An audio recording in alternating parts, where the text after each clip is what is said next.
धन्यवाद हिंदवी जी और हमारे प्रदेश के अध्यक्ष विजय बहादुर यादव जी भी हैं। आज मैं कुछ सवाल पूछ रहा हूँ। 9 अक्टूबर को काशीराम जी के पुण्यतिथि के ऊपर बहुत बड़ी रैली किसके सहयोग से हुई आप सब जानते हैं, मैं उस पर नहीं जाऊंगा। लेकिन उसी समय बड़ा आश्चर्य मुझे लगा कि काशीराम जी के पुण्यतिथि पर कभी रैली नहीं हुई। तो कहीं पर निगाहें कहीं पर निशाना। हालांकि उसी दिन पता लग गया था जब योगी जी को धन्यवाद दिया और सवाल पूछा समाजवादी पार्टी और कांग्रेस। सवाल सत्ता से पूछना चाहिए था। और वाई पूरन कुमार जी की हत्या तब हो चुकी, आत्महत्या हो चुकी थी। वो सवाल नहीं पूछा कि हरियाणा की सरकार जिम्मेदार है वाई पूरन कुमार जी की हत्या का।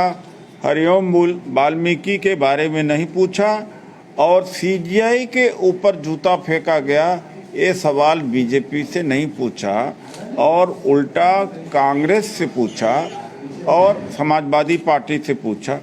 जवाब किससे लेना है और जवाब किससे और ले रही है। पूछना किससे है, पूछ और किसी रही है। अब यह नहीं पता था कि निशाना बिहार था, यानी रैली का प्रभाव बिहार में भेजना था। हुआ भी। अब टिकटार्थी इनके यहाँ मिल गए, टिकट बेचने का भी काम में हो गया और दूसरी बात है कि इंडिया अलायंस का वोट काटने का भी काम कर लिया। तो आज दलित, ओबीसी, माइनॉरिटी, आदिवासी के कार्यकर्ताओं की बैठक थी और उसमें चर्चा हुई कि 30 नवंबर को या 7 दिसंबर को अगर तारीख में परिवर्तन होता है तो कम से कम 10-20 हजार लोग उत्तर प्रदेश से दिल्ली की रामलीला मैदान में रैली करेंगे, जिसमें हरिओम वाल्मीकि का मुद्दा और वाई पूरन कुमार जो एडिशनल डायरेक्टर जनरल हरियाणा के थे, उनकी हत्या हुई है। वो सवाल सीजीआई के ऊपर जो जूता फेंका है, ये सवाल पूछे जाएंगे। दूसरी बात यह है कि 11 लाख जो वैकेंसीज खाली पड़ी हैं उत्तर प्रदेश में, वो किसी भी वर्ग की हो, उसको यहाँ उत्तर प्रदेश सेवा निगम कॉरपोरेशन के माध्यम से कॉन्ट्रैक्चुअल एम्प्लॉयमेंट दिया जा रहा, परमानेंट एम्प्लॉयमेंट नहीं दिया जा रहा। ये सवाल क्या बहुजन समाज पार्टी से नहीं उठाया जा सकता? दलितों को अगर नौकरी मिल जाएगी तो कोई तकलीफ है जो दलितों के नेता बने हुए हैं मायावती जी को?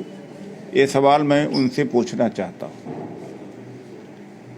और बिहार में जो बीजेपी, अभी तक तो उत्तर प्रदेश में ही बीजेपी को जिताती रही हैं, अब गई हैं बिहार में जिताने के लिए, लेकिन बिहार में बीजेपी को नहीं जिता पाएंगी मायावती जी। तो सवाल इस बात का है कि किस तरह से उत्तर प्रदेश में उत्पीड़न बढ़ता चला जा रहा है। मुसलमानों को जोड़ने की बात करती हैं, लेकिन शरजील इमाम और ये सारे मुद्दे, चाहे सीजीआई का मुद्दा हो, चाहे 11 लाख की जो नौकरियां यहाँ पर है परमानेंट होना हो, चाहे हरिओम वाल्मीकि का हो, चाहे दलित उत्पीड़न जो उत्तर प्रदेश में बहुत बढ़ रहा है, उसमें उसको दिल्ली की रामलीला मैदान में राष्ट्रीय रैली के माध्यम से हम सवाल पूछेंगे और हम राहुल गांधी जी को भी आमंत्रित इसमें करने जा रहे हैं। धन्यवाद।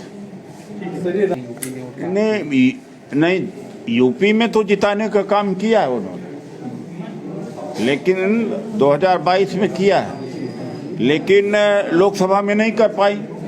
लेकिन बिहार पहुंच गई बीजेपी को जिताने के लिए। जीत तो सकेंगे नहीं, जमानत तो बच नहीं पाएगा, लेकिन 2000, 4000, 1000, 10,000, 5,000 जहाँ वोट कटेगा वो वोट तो कांग्रेस और आरजेडी का ही कटेगा।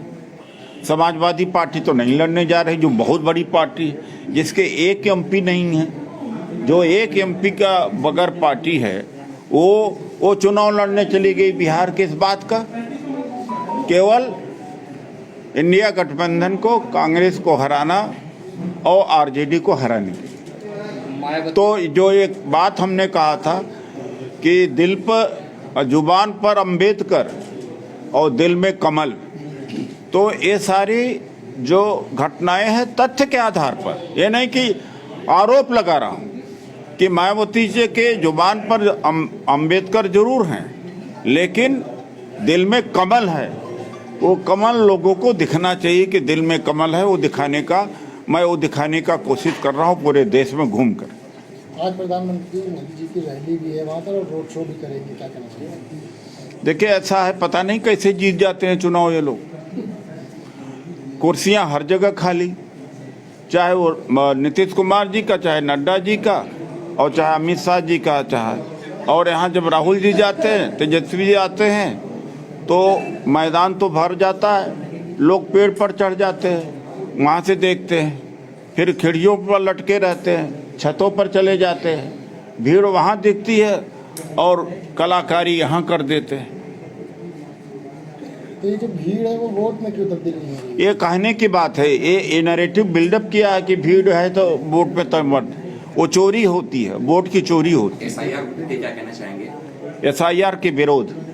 आपका आवास खाली हुआ, आपने कहा कि एक दलित नेता के साथ ऐसा किया जा रहा है जिसके पास सोशल मीडिया पे आपके और आपकी पत्नी की तमाम संपत्तियों का ब्यौरा चलने लगा। अरे भाई, जांच करा लीजिए। 35 साल की नौकरी में हमारे पास कुछ रहेगा नहीं।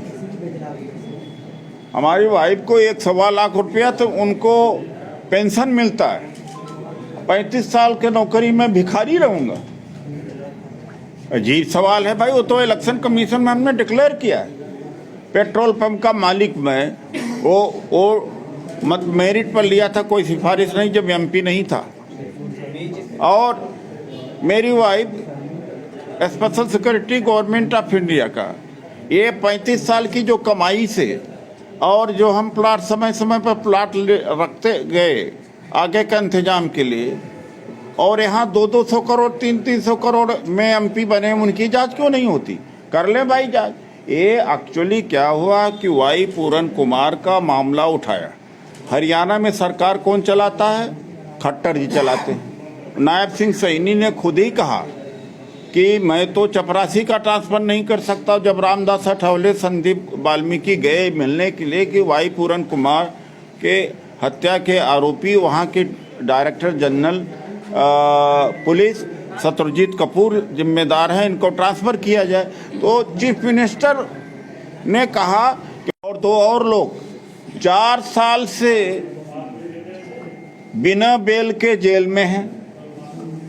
तो भाई, आप रैली करती हैं, ट्वीट लिखती रहती हैं, भारतीय जनता पार्टी से ये क्यों नहीं कहती हैं कि जो 4 मुस्लिम समाज के लोग हैं, बिना सुनवाई, बिना बेल, बिना कार्रवाई के जेल में पड़े हुए हैं, आप इनकी रिहाई की बात नहीं करते हो। आप कह रहे हैं कि मुस्लिम समाज बीएसपी से जुड़े। तो मैं कहूँगा मुस्लिम समाज जो जुड़ा हुआ भी है वो भी बीएसपी को छोड़ दे। अगर मायावती जी चाहें तो उनका वो आज़ाद हो सकता है, चूँकि इनके अंदरूनी बड़े अच्छे संबंध हैं, बीजेपी से बड़े अच्छे संबंध हैं। एक और सवाल है जो मैं आपके माध्यम से उठाना चाहता हूं कि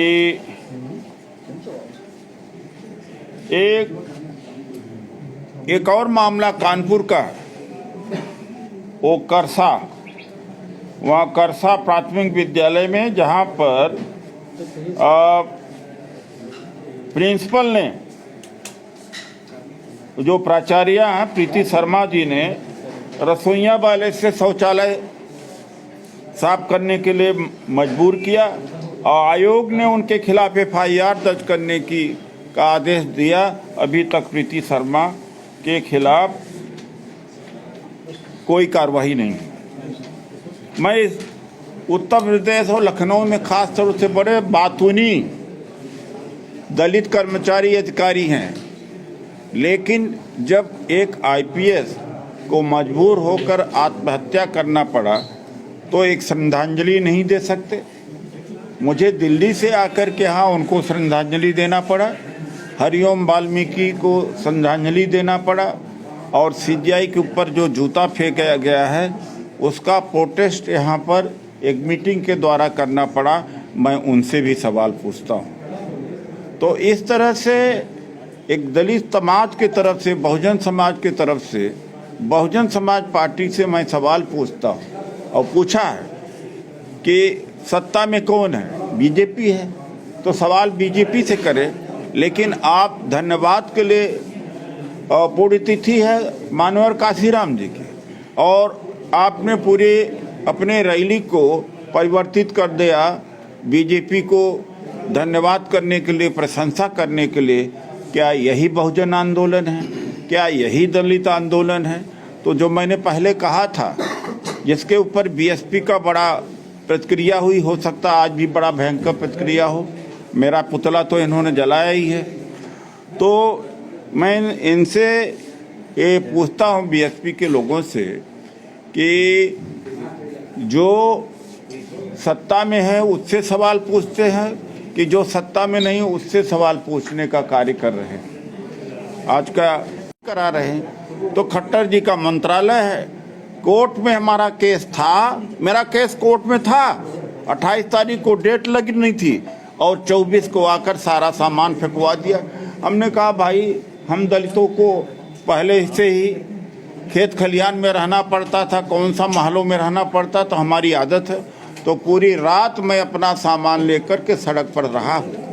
तो ये मोदी सरकार के साथ में जो ईमानदारी से लड़ेगा उसको तो कीमत चुकानी पड़ेगी। और दिन में गाली दे, दिन में आलोचना, रात में हाथ मिलाएगा, उनके साथ ऐसा क्यों नहीं होता? 2005 में मुझे सिक्योरिटी मिली, सिक्योरिटी अपग्रेड हुई, 2009 में वाइट प्लस सिक्योरिटी हुई, बीजेपी ने नहीं दिया। जब बीजेपी का एमपी नहीं रहा तो सिक्योरिटी वापस कर लिया। जो ईमानदारी से इनके खिलाफ लड़ेगा उसको सजा मिलेगी, हर सजा भुगतने के लिए तैयार हूँ। अगर ये मेरी हत्या भी कराएंगे तो भी हम डरने वाले नहीं हैं। बिहार इलेक्शन में ये प्रशांत किशोर और मायावती क्या बी टीम है बीजेपी की? नहीं, मैं वहाँ पर नहीं जाना चाहता हूँ, लेकिन मेरा जो घर का सामान फेंका गया, इसलिए फेंका गया कि एडीजी वाई पूरन कुमार का जो मामला था उसको उठाया गया, तो फेंक दे सामान।